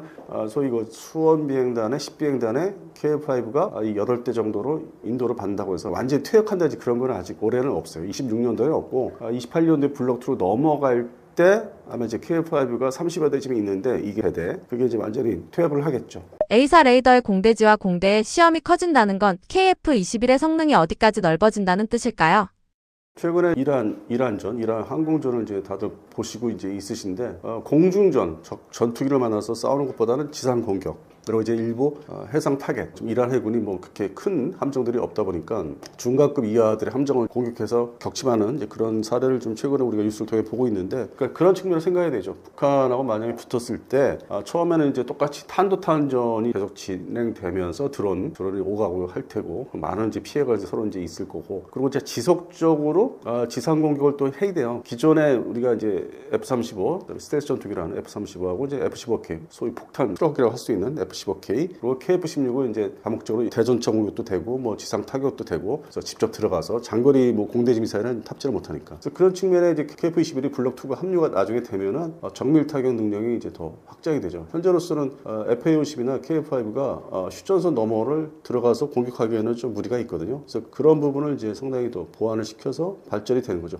공중 화력이 이제 발전이 될 수 있는데, 뭐 지금 현재 26년도에는 이제 그게 초도분들이 들어와서 부대에서 이제 적응도 해야 되고, 뭐 기체가 기계지만은 사람들이 또 적응도 되고 전술도 맞춰서 개발을 또 해야 되기 때문에 실제적인 효과를 이제 그런 측면에서 공대지나 공대의 타겟을 이제 잡아서 우리가 이제 공격을 하려면은 타겟을 잡아서 공격하려면은 본격적인 거는 이제 2028년 빨라야 28년 이후에는 가능하기 때문에 현재 2026년하고 27년도에는 그러한 어떤 효과를 보기에는 좀 이르다. 상징성이 강하다. 수출 시장에서의 판매도 중요하기 때문에 실제 배치돼서 뭐 날아다닌다. 그런 측면에서 상징성이 강하죠. 그래서 또다시 전투기, 보라매 전투기를 맞이하면서 최소한 한 2년 동안 발전시키는 그 기다리는 시간. 물론 이제 외형상으로는 언론 보도에 이제 자주 나오겠죠. 실전 무대를 어떻게 방사청이나 공군에서 홍보를 해야 되니까. 그래서 그런 측면 정도는 홍보 쪽으로는 있는데, 실제적으로 전투력을 발휘하려면 이제 28년도 블록 2가 개발이 어느 정도 1단계 개발이 끝나서 배치가 돼야 되고 생산해서, 그다음에 이제 2단계라 하는 거는 2032년도에 그 공대지 미사일 장공지 2라는 게 합류가 돼야 되고, 그다음에 뭐 극초음속 대한 미사일이라든지 이런 게 이제 서둘러서 이제 하면은 뭐 2032년도에 이제 합류가 되는 거죠. 그래서 그런 측면이 단계적으로 계속 숙제가 지금 기다리고 있고, 근데 이번에 이제 양산형 기체가 이제 공개된 거는 이제 수출 시장에서 일단 이제 등장을 할 수 있는, 공대공 전투 능력 가지고도 수출 시장에 나갈 수는 있죠. 예를 들어서 뭐 필리핀 같은 나라는 이제 그런 것도 필요하기 때문에 그런 의미가 이제 그런 분야에 이제 의미가 있다고 보고 있습니다. 지금 분위기가 좋다고 해도 실전 배치 전에 마지막으로 꼭 확인해야 할 변수는 무엇일까요? 일단은 뭐 개발 자체가 순조롭게 사고 없이 왔기 때문에 뭐 딱히 뭐가 더 신경을 써야 된다는 거 없고, 이제 그 지금 기다리고 있는 블록 2의 기능들, 지상 공격, 해상 공격, 그리고 이제 에이사 레이더를 이제 거기에 접목시켜서 프로그램 개발을 또 해야 되는 거, 다 입력을 해야 되는 거기 때문에 뭐 그런 측면에서 개발, 엔지니어 분야에서 이제 하시는 거고, 다음 단계는 이제 이게 120대까지 완성이 되면은 뭐 스텔스로 이제 어떻게 진화 발전할 건지, 그리고 이번에 이란전 그 공습할 때 미국의 F-35가 약간 운영을 실수를 하면은 노출될 수 있다는 걸 보여줬기 때문에 그런 측면에서 개발할 때 보강을 해야 되겠죠. 혹시나 이제 그렇게 적외선 그런 추적을 할 때는 어떻게 뭐 이거를 방해를 이제 피한다든지 기술적인 분야가 이제 기다리고 있는 거죠. 때문에 장공지 미사일이라든지 여러 가지 무장들이 또 획기적으로 발전해야 되는 게, 이번에 이제 이란전, 이스라엘이 이제 이란 공습할 때 보면은 미국에서 직수입하는 여러 가지 정밀 유도 폭탄들이 많지만은 또 일부는 한 30% 이내는 자국산에서 만들어서 그걸 또 사용하는 게 많기 때문에 그런 어떤 능력, 성능에 있어서 확장을 무장을 통해서 어떻게 할 건지, 기존의 기체하고 기계적인 에이사 레이더는 기본 개발이 다 끝난 거니까 이제 그것보다는 이제 무장을 더 신경 써야 되지 않을까. 지금 이슈가 되는 거는 첫 번째는 무장이었고, 두 번째는 이제 국산 엔진을 이제 블록 3에서 어떻게 적용할 건지, 뭐 그런 문제가 이제 숙제로 기다리고 있는 거지, 당장 뭐 블록 1이 어떤 문제라고 할 수 있는 건 없죠. 그리고 인도네시아하고 이제 조만간 열렸을 때 계약을 맺을 건데, 1단계로서 뭐 48대 중에서 1차 배치 1 열렸을 때 배치 2, 배치 3 이렇게 나눠서 가져가려고 하는 것 같은데, 그 부분은 또 이제 수출 문제니까 그것도 블록 2의 기준에서 그런 어떤 방사청의 일, 뭐 양국 간의 어떤 협의 조정, 그다음에 돈을 어떻게 조달을 뭐 시켜줘서 우리가 돈을 뭐 받는다든지, 그 뭐 수출입은행 통해서 뭐 돈을 이제 융자를 해서 그 돈을 다시 뭐 받는다든지, 이자 돈을 받는다든지, 이제 그런 수출에 대한 행정 문제가 있고, 그다음에 카이 자신은 이제 방사청과 함께 해외 수출 시장을 더 이제 개발을 해야 되겠죠. 지금의 뭐 얘기되는 나라도 있지만은 이게 이란전을 보면서 탄도탄하고 드론이 대세라면은 두 번째는 또 이스라엘 쪽에서 미국 쪽에서는 항공기로 공습을 하잖아요. 주력이. 그런 측면에서는 탄도미사일, 드론, 그다음에 전투기. 이게 3대 종류의 이제 첨단 무기로 들어가기 때문에 이 수출 시장에서 우리가 뭐 천궁2에 이어서 많은 이제 상담을 이제 받을 가능성이 높아졌고, 시제에서 양산형이 나왔기 때문에 그런 측면에서는 이제 뭐 사업 관리, 국내 이제 인도하는 건 사업 관리고, 또 해외 수출은 이제 세일즈 관리가 또 돼야 되겠죠. 그래서 전 세계적으로 전쟁이 탈냉전 이후에, 대테레전 이후에 이제 다시 옛날로 재래식 전쟁으로 넘어갔는데, 거기서 드론이 가세를 했고, 그래서 그 부분은 이제 별도로 이제 우리가 실전 배치를 이제 서두르고 개발을 하고 있기 때문에 실전 배치를 하려고 별도로 이제 분리를 하면은 결국 탄도탄은 우리가 또 그 사이에 많이 개발해서 배치했고 결국에는 이게 순서상을 보니까 오히려 전투기가 개발하는 게 시간도 많이 걸리고 배치하는데 수출하는데 이게 더 큰 숙제다. 그래서 드론은 지금 우리가 지금 하고 있기 때문에 조만간 나올 거예요. 똑같은 거. 그래서 그 부분은 오히려 이제 한두 달 전에 비해서 이제 걱정은 안 하고 그래서 오히려 이게 지속적으로 하는 거는 뭐 여러 가지 사업 관리, 실전 배치 역시 전투기, 국산 전투기 보란 이 같은 계속 살펴보게 되지 않을까 관심 가지고 그렇게 보고 있습니다. 이번 중동 전쟁 이후 가장 먼저 몸값이 뛴 한국산 미사일 체계는 무엇이라고 보시나요? 역시 뭐 천궁2인데 이게 이제 우리 공군의 방공포대에 이제 막 어느 정도 배치가 한참 진행되고 있는 상황에서 이게 수출이 이제 터졌고 처음에 이제 아랍에미리트고 두 번째 사우디고 세 번째가 이라크인데 이게 사실 뭐 시작에 불과하죠. 그 전에는 해당되는 중동 지역에 얘기된 뭐 물건, 품목은 전차, 자주포만 계속 얘기가 되는데 이것에 대한 경쟁자, 유럽 업체라든지 뭐 튀르키예라든지 많잖아요. 뭐 중국도 있었고 자주포에 대해서는 그래서 그런 측면에서는 우리가 항상 경쟁 속에 좀 치열하게 마음 편하게 수출이 잘 안 되고 좀 어떤 건 되고 어떤 건 안 되고 그러니까 들쑥날쑥했거든요. 그러다가 베네수엘라 침공 이제 들어간 것부터 해서 유별나게 중국제 레이더망이나 지동 미사일이 가동이 안 된다. 물론 이제 우리 서방치 입장에서는 그러길 바라고 있는데 실제 안 되니까 그들 입장에서 또 이걸 도입한 입장에서는 안 되겠네. 이제 이란하고 이제 베네수엘라 말씀드리는 건데 그리고 반대로 이제 그걸 지켜본 서방 측 친서방 국가들인 연안 국가들이 저거 역시나 중국제는 안 되겠네. 다시 한번 이제 확인시켜준 계기가 됐고 대한민국은 이제 중동 시장에서의 그 K방산이 지상군 뭐 무기체계 뭐 현궁부터 시작해서 현궁 뭐 천무 그리고 이제 뭐 전차도 한참 얘기는 세일전 되고 있는데 결론이 안 났고 그다음에 자주포는 이집트가 선택했고 그게 이제 지지부진했던 게 이번 기회에 올라가는 새로운 무기는 이제 올라가는 그게 바로 이제 지대공 미사일. 근데 우리는 이제 천궁이라는 미사일 지대공 중고도 지대공 엠셈이라고 하는 이 천궁 미사일이 이제 막 본격적으로 활약을 이제 한반도에서도 실전 배치를 해서 유사시 대비하는 무기로서 자리 잡고 있는데 수출 나갔고 그것도 이제 좀 성능이 이 미사일들이 상대방 미사일이 첨단화되니까 뭐 극초음속 미사일이라든지 그러다 보니까 천궁 3가 기획되고 또 거기에 이어서 한국형 사드라고 할 수 있는 LSM 1형 급한 대로 이제 만든 거예요. 1형이 거기에 성능이 다 충족되는 거 아니고 그러다 보니까 2형이 또 준비되고 있고 그래서 이게 연차적으로 뭐 27년, 28년, 29년 이렇게 쭉 가면서 향후에 4, 5년 흘러가면서 개발이 완료가 되고 또 실전 부대에 배치되는 LSM 1형이 이제 그거를 이제 이던 중동에서의 특히 연안 국가들이 유심히 이제 볼 수밖에 없죠. 이게 활약을 했으니까 기존에 의존하던 미국제나 이스라엘제도 이제 들어가 있고 그다음에 유럽제 일부 이걸 봤는데 그거 가지고 다 충족이 안 되고 조달 문제가 있잖아요. 성능은 확인됐는데 이걸 다 채워내야 되니까 그럼 누가 먼저 성능이 어떤 대등하다고 이제 보는 상태에서 누가 먼저 줄 수 있느냐 했는데 중동 국가의 지금 아랍에미리트라든지 사우디, 이라크는 다행히 발주가 돼 있는 상태고 문제는 이게 K방산의 2단계, 1.5단계로 올라가는 건데 카타르도 이제 필요하죠. 옆에 이제 카타르. 그런 측면에서 발주를 이제 하겠다, 세일즈를 이제 우리가 할 수 있다 했는데 이게 번호표, 우리가 어디 뭐 가면은 번호표 뽑아서 기다려야 되잖아요. 은행 가도. 그런 측면에서는 이게 신속 조달이 좀 안 될 것 같다. 그러니까 상당히 호평받고 인기를 이제 끌 수 있는데 이게 금방 되겠느냐. 그러면 별도의 우리 LIG에서 생산 라인을 또 새로 증설을 해야 되는데 그런 측면에서 이제 천궁3가 좀 중요한 거 아닌가. 별도로 이제 또 다 이유가 있어야 되니까 별도로 설립하면은 카트라도 이제 계약하기에 좋게 상황이 온다. 그렇게 보고 있습니다. 천궁2가 지금 다시 주목받는 이유는 무엇인가요? 좋은 걸로 이제 알고 이제 발주를 이제 계약을 맺은 게 3개국 있지 않습니까? 아랍에미리트, 뭐 사우디, 이라크. 근데 이게 급해서 실전 투입을 해보니까 뭐 명중률이 뭐 거의 100%에 가깝고 물론 날아오는 순항 미사일에 대해서는 100%라고 하고 있고 다 맞췄으니까 이제 탄도탄이 96%고 이제 그런 측면에서 성능을 이제 인정받은 게 실전 투입을 하면서 이제 그 전에는 이제 그쪽 지역 중동 지역에서 예멘의 후티 반군 상대로 이제 사우디아라비아 군하고 이제 아랍에미리트 군이 실전에 투입해서 좀 호평을 받은 거는 대전차 미사일 현궁이 이제 미국의 제벨린보다는 좀 가격이 좀 낮고 조달이 쉬웠기 때문에 그걸 이제 입증이 된 게 2015년 이래로 그래서 그거는 이제 소규모잖아요. 뭐 무기 자체도 작은 거고 그러다가 이제 좀 큰 어떤 포대 시스템을 갖춰야 되는 이제 지대공 미사일 시스템을 갖춰야 되는 천궁2가 확인이 됐기 때문에 이게 이제 새로운 이제 단계로 접어드는 거죠. 그러면 천궁3도 지금 개발을 이제 시작을 했고 이것도 또 팔 수 있는 거죠. 추가로 포대가 더 증설을 해야 되는 상황이기 때문에 그래서 이 지대공 미사일이 과거에 이것 역시 우리가 대한민국이 전투기뿐만 아니라 지대공 미사일 우리가 좀 개발을 할 수 있을까 이제 많이 의심을 이제 했던 시기가 있었는데 물론 이제 기반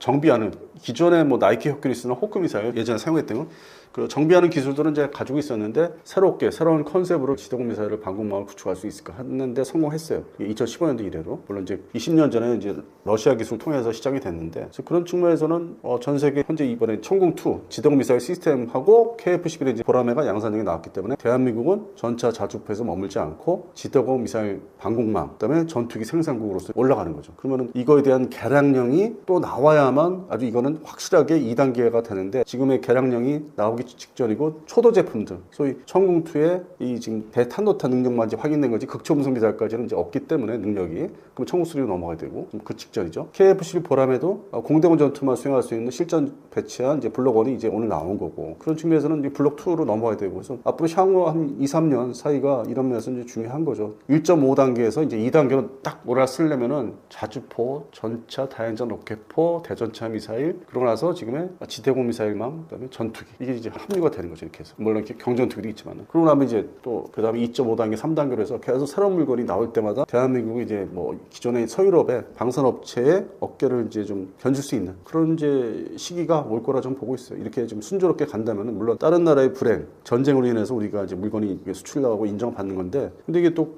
국가 경제에 예전과 달리 하나의 5대 분야에서 또 이게 인정받는 뭐 네 번째나 다섯 번째로 들어가고 있기 때문에 그런 측면에서는 우리가 수출, 경제에서 상당히 중요하다. 방산업체가 대기업 밑에 계열사들로 다 대부분 현재 있지만은 그리고 이게 대기업 중심의 계열사로 있지만은 뭐 예를 들어서 풍산 같은 업체는 자기들 그걸 진행하기 어려우니까 또 이런 큰 하나 에어로스페이스 엔진 때 판매를 이제 넘기려고 그래서 동시에 신형 무기들이 개량령들이 그다음에 업체가 이제 조정이 구조 조정이 되고 그러면 K방산이라는 게 진짜 정말 정식의 K방산 그 초기에 2022년 얘기했던 그런 부분이 아니라 국가 경제에 상당히 버팀목이 되고 수출 이걸 해서 우리가 먹고 살 수 있다는 게 한 2030년도부터 본격적으로 지금은 시작에 불과해요. 물건이 하나씩 이제 자리를 잡아가는 단계고 그래서 이번에 천궁2가 예상외로 상당히 이제 이게 등극이 된 거죠. 그러고 나서 이제 바로 제가 이제 이번 3월에 여러 차례 말씀드렸던 게 다른 분들한테 바로 이제 보라매 전투기 나오니까 이게 이란전의 어떤 탄도탄, 대탄도탄 이것만 얘기하지 말고 전투기도 중요하기 때문에 이것도 얘기를 좀 많이 해야 된다. 그래서 그 이유는 이제 배경은 K방산의 단계별 발전. 뭐 저도 그 누구보다도 이제 그걸 바라고 있기 때문에 그런 측면에서는 지금 발전을 하고 있는 게 아주 자부심이 지금 생기고 있죠. 하나씩 이제 단계별로. 엘쌤은 왜 지금부터가 진짜 시작이라는 말이 나오나요? 그동안에 대한민국이 한 20년 전부터 이 사드 문제에 대해서 이제 물론 이제 2004년, 5년도에는 이제 사드가 완전 완성되기 직전인데 이게 한반도에 도입을 할 수 있을까? 아니면 주한미군이 이런 거를 뭐 배치하나? 초기에 관심들이 있었죠. 그래서 제 기억으로는 2014, 15년도에 이 사드를 그때부터 미국의 로키드 마틴사인데 판매를 하려고 했었어요. 직접. 그래서 이걸 접하면서 이제 근데 이거는 뭐 이스라엘 에로 체계도 있는데 에로 시스템 1, 2, 3가 있는데 이게 노골적으로 미국제 제품을 산다기보다는 이스라엘 걸 사면 안 될까? 뭐 그런 왜냐면 이스라엘 에로 시스템은 미국의 보잉사하고 이스라엘 IAI사하고 이제 공동 개발 마치 FA50처럼 그래서 반은 미국이고 반은 이제 이스라엘제인데 한참 얘기가 됐다가 이 고고도 방공망이 또 필요하니까 탄도탄 유교하려면 그래서 한참 뭐 SM3가 이게 등장하고 그래서 시끄럽던 게 이제 한 10년 전이었는데 급하게 이 기획이 돼가지고 개발을 이제 우리도 고고도 미사일, 대탄도탄 미사일 이제 개발한다. 그래서 처음에는 저부터 좀 의심을 했죠. 이게 기반 기술이 중고도 미사일 천궁 시리즈는 천궁 1, 2는 되는데 기반 기술을 받았기 때문에 그거를 응용하기에는 좀 시간이 너무 짧지 않나. 그런 쪽에 이게 또 차원이 다른 미사일인데 근데 다행히도 대한민국의 방산 업체들의 엔지니어들이 기술이 대단하더라고요. 그래서 결국 짧은 시간 내에 거의 10년 이내에 개발을 한 거예요. 그리고 한반도 환경이 급하지 않습니까? 그래서 평상시 이렇게 지내고 있지만은 그렇게 이란처럼 이란 이스라엘 같이 또 이게 지금 아랍에미리트처럼 한순간에 그런 상황이 일어날 수 있거든요. 한반도의 수도 서울 중심으로. 그런 측면에서는 이제 엘셈이 갖는 의미가 중요한데 좀 아쉬웠던 거는 작년에 개발을 완료했다고 발표를 했죠. 그래서 이건 이제 빨리 양산 들어가겠다. 반갑게 생각했는데 또 준비 시간 생산 라인 뭐 구축하고 이건 이제 LIG 중심으로 하는 게 아니라 한화 에어로스페이스 중심으로 하기 때문에 회사가 다르잖아요. 물론 또 협력을 거꾸로 이제 LIG도 해야 되고 뭐 여러 가지 있는데 서로가 이제 이렇게 스왑하는 게 있는데 이렇게 얽혀 있는 게. 그래서 한화 에어로 쪽에서는 지대공 미사일 쪽이기 때문에 그 설비 시설에 관련된 컴포넌트를 이제 만들어내서 받아서 조합을 해야 되기 때문에 시간이 이제 걸리나 봐요. 그래서 올해 실전 배치를 시작을 이제 해서 좀 상징성을 우리도 고고도 방공망이 국산에 있다고 보여줘야 되는데 그게 이제 나오질 못했고 이제 2026년 이제 3월인데 이렇게 이란 서로 이제 주고받을 때 이게 이제 국방부에서 시제품을 양산형이 아니더라도 또 한 번 이렇게 보여줘야 되는데 그런 측면에서는 안 보여주더라고요. 그리고 1년 연기돼서 결국에는 내년부터 실전 배치된다고 하는데, 물론 생산을 이제 실전 배치형을 해야 되겠죠. 생산을 해야 되는데 아마도 2027년도 하반기 8월 이후에, 그럼 그 사이에 혹시 북한이 전면전이 아니더라도 도발을 하면은 막을 무기가 좀 있나? 우리도 테스트를 받을 텐데 북한이 우리한테 쏴가지고 한두 발 쏴서, 아니면 울릉도까지 쏴본 적이 있잖아요, 북한이. 그래서 그런 측면에서 이 백년도 쪽이라든지 서해 5도 쪽 그런 걸 생각하면은 수출은 두 번째고 LSM 일형이 빨리 좀 또 한 번 좀 보여다오. 이게 지금 심리적인 측면도 있으니까. 그래서 그런 우리 내부적인 어떤 상황도 있고, 또 이게 해당되는 지역, 중동 지역에서 이 미사일도 빨리 조달해서 겹겹이 배치를 하려고 하는, 뭐 사드 하나 가지고는 안 되니까, 사드 조달도 뭐 시간이 많이 걸리니까 그 유사한 미사일을 우리한테 또 사가려고 하는 게 이제 아랍에미리트고, 워낙 뭐 많이 당했으니까 지금 다른 연안 국가들보다는 그래프를 보면은 제일 많이 미사일 1000여 발 이상 맞았고, 뭐 이제 드론 포함해서. 그러다 보니까 이게 수출 시장에 바로 나갈 수 있는 물건은 되는데, 우리 그 군에 배치하는 거, 그러니까 생산 라인 문제가 이제는 돼도 될 거예요. 뭐 천궁2도 그렇고 천궁3, 뭐 LSM1, LSM2도 동시에 수출을 병행하면서, 이게 지금 몇 년 전에 K2 전차나 지금 K9 생산 라인 그하고는 차원이 다른 문제다. 이건 미사일이기 때문에. 또 그리고 한쪽에서는 전투기 생산을 이제 본격적으로 해야 되는데, 그게 배정되는 이제 예산들이, 국방 예산이 이제 2027년, 28년도에는 어떻게 지금 계획을 짜고 있을지, 기재부에서는 항상 쳐내야 되는 입장이고, 방사청은 또 방어하는 논리를 또 세워야 되고, 해서 그런 거, 행정 절차도 이런 게 또 오히려 우리 평상시의 안보 능력, 방어 능력을 좀 알게 모르게 저해하고 왔다. 오랜 기간 20년 동안에도, 뭐 그전에도 그랬지만. 그래서 그런 측면에서는 또 다른 측면에 KF-11 보람의 블록 1뿐만 아니라 이제 LSM1, LSM1이죠. 이게 조만간, 그러니까 올해가 아니라 내년에 이제 실전 배치되면서 이제 본격적으로 방공망이 이제 뭐 어느 정도 뭐 완성되고 있다. 그러면 제가 생각할 때는 그게 한 70%까지 뭐 좋게 얘기해서 70%까지 올라가면은 나머지 적어도 LAMD, 적어도 방공망 미사일, 북한의 장사정포나 이제 다연장 로켓포 막는 거, 그게 또 이제 들어와야만 이스라엘과 유사한 체계를 갖추는 게 되는데, 그거 역시 2030년 가야 되는. 근데 물론 이제 땡긴다고 1년 땡긴다고 하는데 과연 그게 제대로 이루어질지가 좀 걱정입니다. 유럽 시장에서 통하는 천무의 경쟁력은 어디에서 나오나요? 지상전 중심이고, 제일 먼저 2023년 10월 7일 그 하마스 전쟁이 일어나기 전에 그 1년 가까이 보여준 거는 탄도탄 쏘고, 그러니까 전통적으로 이제 소련 시절부터 러시아로 내려오는 그 탄도탄, 뭐 이스칸데르라든지, 그리고 이제 다연장 방사포, 북한식으로 하면 다연장 로켓, 그것도 장사정, 대구경, 그래서 이런 게 흔하게 되다 보니까, 쏘다 보니까 순항 미사일은 이제 별도로 치더라도, 그래서 그거를 대응을 해야 되는, 물론 이제 우크라이나는 직접 다 맞고 두들겨 맞고 있는데, 그 바로 배후 국가인 폴란드 입장에서는 대구경의 방사포, 다연장 로켓포, 그리고 그 발사 차량에서 그 포드를 빼내고 단거리 탄도탄을 쏠 수 있는 미사일도 필요했고, 전례 없이. 그전에는 뭐 전차하고 전투기만 어느 정도 구비를 해가면 되는 줄 알았는데, 워낙 실전이 지금 상황이 일어난 거는 과거에 크림반도 2014년도 전쟁과 달리 이게 사실 미사일 전으로 다 옮겨갔기 때문에, 거기에 이제 플러스 알파가 된 게 이제 드론이 이제 대세가 됐고, 전쟁의 양상이, 무기체계의 양상이 추가된 게 딱 두 가지라는 거죠. 탄도탄 실전에 막 대규모로 쏘는 거, 막 산발적으로 여기저기 막 쏘면서 대규모로 사용하는 발수가. 그래서 이제 폴란드 입장에서는 우선 이게 동일한 무기가 급히 조달할 수 있는 게, 미국제에 의존을 해야 되는지 하이마스 계통을 이제 MLRS죠. 물량이 들어오는 게 시간이 너무 걸리고, 그러면 좀 유사한, 이거에 좀 준하는 뭐 무기체계가 없을까? 뒤져보니까 역시 대한민국의 천무 시리즈가 80km 날아가는 뭐 로켓이라든지, 그리고 포드를 바꾸면 두 발을 이제 적재해서 쏠 수 있는 단거리 탄도탄.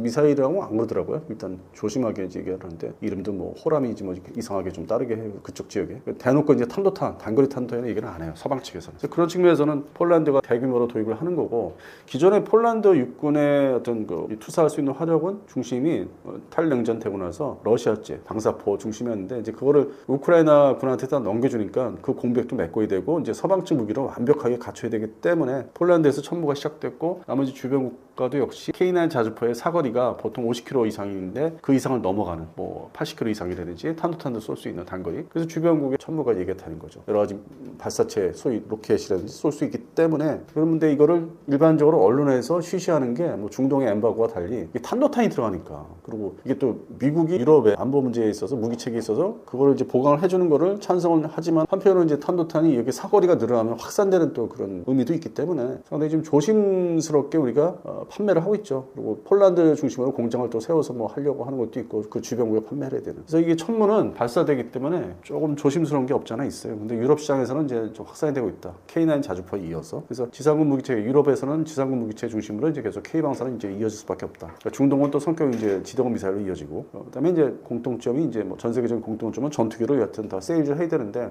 유럽에서는 지금 전투기 교체 시기가 본격 진행되고 있기 때문에 그거를 이제 어떻게 봐야 될지. 그다음에 자체적으로 유럽의 공동 전투기 개발에 프로그램 두 가지가 있고, 그래서 이제 전투기는 조금 조심스러운 거 있고, 천문은 좀 이렇게 눈치를 봐가면서 야금야금 이제 판매 국가를 늘릴 수 있다. 그래서 유럽 시장이 이제 우선적으로 가져갈 거예요. 그리고 이번에 아랍에미리트 역시 이제 이란하고 이제 호르무즈 해협을 이제 앞에 두고 있기 때문에 잠재적으로 단거리 탄도탄을 보유를 해야 되겠다. 물론 이제 중거리 이상은 지금 뭐 여러 가지 문제가 이제 얽혀 있어서 힘들어도 300km에서 500km짜리는 이제 일단 최소한의 방어적인 측면에서 가져야 되겠다. 그래서 이 중동에서는 사실 자주포보다는 이집트를 제외한 자주포보다는 천무 다연장 로켓포 체계 시스템이 좀 더 추가로 먹히지 않겠나. 그게 이제 단거리 탄도탄 뭐 한 499km짜리 상징성이 있죠. 그래서 K방산의 뭐 하나 에어로스페이스의 물건은 뭐 계속 판매가 잘 될 것이고, 그러면 이제 이게 또 물량 조절이 또 상당히 중요하고, 2018년도 이래로 K방산이 그런 준비 기간이 있었는데, 그러니까 그런 이제 계열 무기들 지금 천무에서 발사할 수 있는 탄도탄 단거리, 이게 다 소원 성취를 할 수 있는 시기가 왔구나. 그 전에는 저게 우리 육군에서 채택을 이제 안 하는 게 많기 때문에 중국되는 것도 있었고, KTSSM이라든지 그런 측면에서는 이제 뭐 2030년대는 지금부터 계약을 해서 만들어주면은 호항기가 2030년대 초반에는 이제 그런 측면에서 있는데, 여기에 또 공중발사 뭐 미사일들 이런 것도 이제 가설을 해야 되기 때문에, 그래서 뭐 진짜 숙제가 이제 막 엄청나게 밀려오는 거죠. 그래서 그 직전에 숙제를 다 해결하기 전에 천궁2가 이제 좀 수출이 시장에서 아주 각광을 받는 거. K방사는 최소한 뭐 2030년대 중반까지는 이런 측면에서 좀 잘 되지 않을까. 근데 아쉬운 거는 이제 해군 함정이나 이제 잠수함 분야, 그다음에 헬기 분야, 전통적인 뭐 장갑차라든지 이제 이런 거는 또 좀 계속 지금 찾지를 않으니까 적극적으로. 그러다 보면은 이제 이 K방산이 아주 완벽하게 풍성하게 호황을 누린다기보다는 이제 특정 업체에 이제 치중돼서 집중이 돼서 그쪽으로만 이제 가는.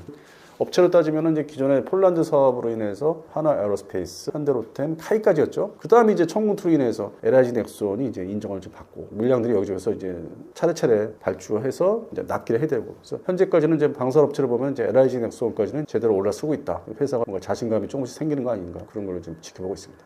앞으로 한국 미사일의 전망은 어떻게 보시나요?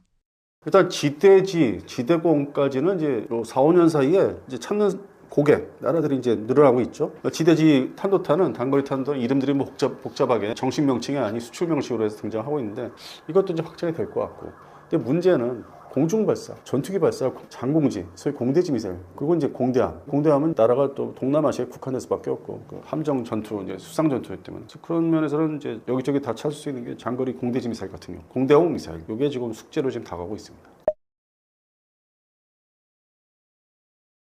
시청자 여러분, 지금 이란전을 이제 통해서 우리가 이제 지켜보면서 K방산은 어떻게 이제 발전, 확장이 될 것인가 지금 전반적으로 이렇게 들여다봤는데, 이게 지금 국가 경제에 미치는 영향. 근데 반대로 이제 석유 또 파동이 지금 이렇게 진정이 안 돼가지고 우리가 많이 버는 것만큼 돈이 또 반대로 나가니까 그쪽 지역에. 그래서 이게 좀 아이러니인데, 그럼에도 불구하고 이제 K방산은 우리가 얘기할 때 경제의 먹거리 중에 가장 중요한 부분을 이제 차지하고 있는 것 같고, 기존에 뭐 이제 반도체하고 자동차 이제 관련 조선 부분이 있는데, 상대적으로 조선 쪽보다는 이제 이 방산 쪽이 투입되는 인력이 좀 적죠. 뭐 수상 전투함이나 잠수함 만드는 건 또 방산 겹쳐서 조선 들어가는데, 그 부분보다는 이제 전투기나 지상 전차, 자주포, 미사일 쪽은 좀 인력이 상대적으로 적기 때문에 이거를 좀 더 발전시켜야 되지 않을까. 조선을 이제 따로 이제 특수한 사업을 따로 띄고 얘기를 해서 분류해서 이제 해설을 하면 되고, 그래서 방산이 상당히 이제 중요한 이제 시기가 왔는데, 이렇게 되기까지 한 50년이 걸렸네요. 그리고 단계적으로 단순 조립하는 거, 그다음에 면허 생산 좀 자세하게, 그리고 이제 국산 모델을 이제 설계 개발해서 그러기까지 50년. 그러면 앞으로 50년은 또 이제 어떻게 국산 무기들이 탄생이 돼서 수출 시장에서 경제를 도울 수 있는 밑바탕이 되는 그런 측면에서는 어떻게 나갈지가 전망을 계속 해야 될 것 같습니다. 그래서 단기적으로 오늘 KF-12 보라매 전투기의 양산형 탄생으로 인해서 조금 최근 상황, 3월달 상황이 좀 집중적으로 한번 살펴봤습니다.